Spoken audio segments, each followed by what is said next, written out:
This video is brought to you by Welcome to Cool Green Clothing. We done gone worldwide and we coming straight out of Baltimore.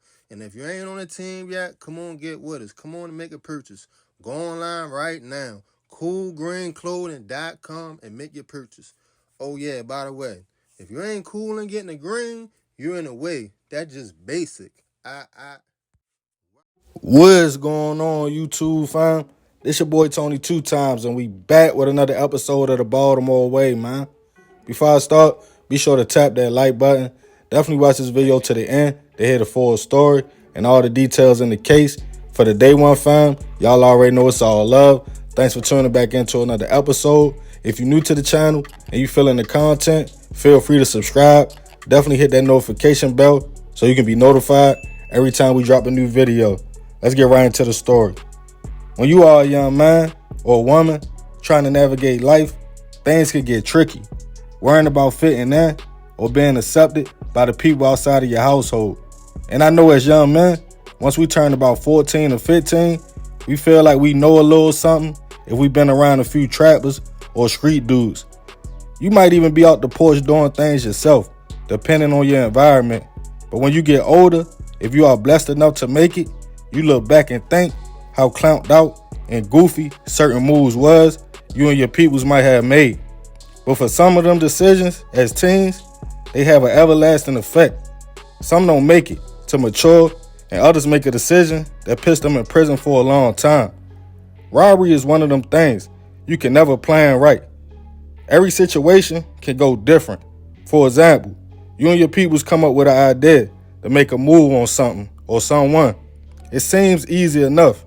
A few dollars for 30 seconds to a minute worth of work. Nobody gets hurt, but that's the movies. In real life, things happen. People buck, guns go off, police get called. Now a simple lick turns into life in prison. And on this episode of the Baltimore Way, we will take it all the way back to 2008 and discuss a case of some young men attempt at some easy cash that turned fatal. Back in 2008, former Baltimore City Councilman Kenneth N. Harris Sr. had been through a lot. Raised by a single mother in Park Heights, Ken saw the rough life the streets had to offer at an early age. So the young man put all his energy into school and sports, spending a lot of time at a rec center to get guidance from others in the community. After graduating from Dunbar High School, Ken enrolled in Morgan State University to further his education. Despite being MVP at school and offered to go pro at baseball, he decided his city needed more leaders and took another path. By 1999, Ken had a degree in business administration, worked at a few companies, coached the Northwood Baseball League, even had been president of Leaf Walk Elementary PTA, soon getting elected to be a city councilman for the 4th District in Northeast Baltimore. He went on to do a lot of things for the community before leaving office in 2007. Now at 45 years old, Ken was known by many in the community and considered a leader. He had a close friend named Keith who owned a jazz club and lounge in Northeast Baltimore called The Haven. The former councilman would often visit and chop it up with Keith and enjoy the night. But on September 20th, 2008, things would take a turn for the worse. Keith had closed up for that night and was having a team meeting with his employees. When about 1:15 a.m., Ken pulled up with a female friend in the car, got out to talk to Keith, asked could he use the restroom, and borrow a corkscrew. Little did both men know they were being watched and stalked. 3 young men saw an opportunity.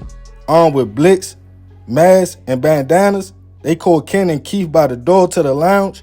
Noticing it was a robbery, Ken attempted to head back to his vehicle, but one of the men followed him while 2 others walked Keith inside the building. Trying to avoid the situation, Ken got in the whip, attempted to pull off, but a shot went off, striking him in the back. As his lady friend told the former councilman to hurry up and drive off. Keith, with a blick to his head, heard the pop, but didn't know what happened.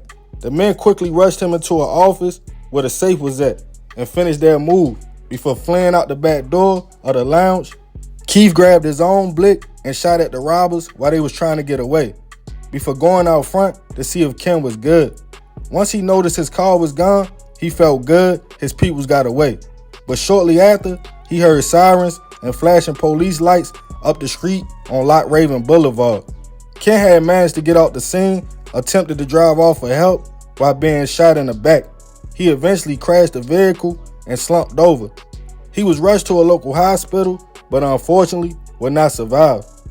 Police talked to the young lady with him, who said she waited in the car as Ken used the restroom, came back out to talk to Keith, and 3 men quickly approached. One followed Ken to the vehicle. She stated once he got inside, she didn't hear a gunshot, but felt the car shake as he drove off without saying a word, in silence before crashing. Back at the lounge, located in the 1500 block of Havenwood in the Northwood Plaza, police spoke with Keith, who stated him and Ken didn't walk 3 steps from the lounge before armed men came from the cut, aiming a blick at his head. He stated he saw Ken trying to get to the car, but couldn't see what was going on. He also stated one man had a scream mask, the other had bandanas around their faces, and they fled after the fact towards the Hillen neighborhood. As detectives searched the area, they allegedly found bandanas, latex gloves, and Keith's wallet. They also got surveillance video of the incident, but it wasn't clear. As the tragic story hit the news of what happened to the former councilman, the community was in shock, and the people wanted justice. Keith stated one of the men had the same build as someone who had previously robbed his spot. With the case being so high profile, names started popping up of people in the area that were hot or known for certain activities. As witnesses pointed out 2 suspects from surveillance video and a photo lineup. In November 2008, BPD went and picked up, at the time, 19-year-old Charles McGaney and 20-year-old Gary Collins, charging both men with robbery and first-degree murder. DNA samples were done on the latex gloves and masks found at the scene, but it was a problem. The 2 men's DNA didn't match. Gary slipped up, allegedly on a jail phone call. He mentioned details of the robbery and a third person with the nickname Lil Country. Detectives took the name to an informant, who also was naming Charles and Gary. They stated Lil Country was a 16-year-old young man named Jerome Williams. Jerome was already locked up at a juvenile facility for another armed robbery when he was hit with another one and first-degree murder. The state took his DNA and alleged it was a match for items found on the scene. As the case made its way to trial, prosecutors pointed Gary as the ringleader and Jerome as the shooter of Ken. Witnesses testified, including Keith, the young lady that was with Ken that night, and a security guard from the plaza. The security guard eventually came forward with information. When asked why he waited, he stated he was in fear for his life or retaliation, but he alleged he knew the young men and could point out one of them from the footage from his distinctive bop or walk and having run-ins with him in the shopping center. After 3 weeks of evidence and testimonies, Jerome, at 17 years old, was sentenced to life plus 30 years. Charles also was given life plus 30 years. Gary was acquitted of murder, but convicted of robbery and assault, given 65 years with the possibility of parole after serving half. All 3 were sent to Patuxent, to the youth offender program to serve their time. Ken's family and community were happy they felt justice was served. Almost 10 years after that night, Ken's legacy was honored when a former Leaf Walk Recreation Center was renamed the Kenneth N. Harris Senior Community Center as a place young people can learn, play, and achieve their goals with the help of their community. Rest in peace to Ken. I send my deepest prayers and condolences to his family. It's crazy he was the only victim, and if he never stopped that night, he might have still been alive. As far as the 3 young men, the youngest was 15 when this happened. It's crazy how a brief moment and a dummy mission will mess your whole life up. I know as long as people are hurting for money, robbery will unfortunately never stop. But before you grab that blick and go on that lick, just remember, you never know how it's going to play out and end up. It might end up with a life sentence or even being you gone. But hey, that's the Baltimore way. Man, crazy story. Rest in peace to Ken. Like I said, man, I send my deepest prayers and condolences to his family.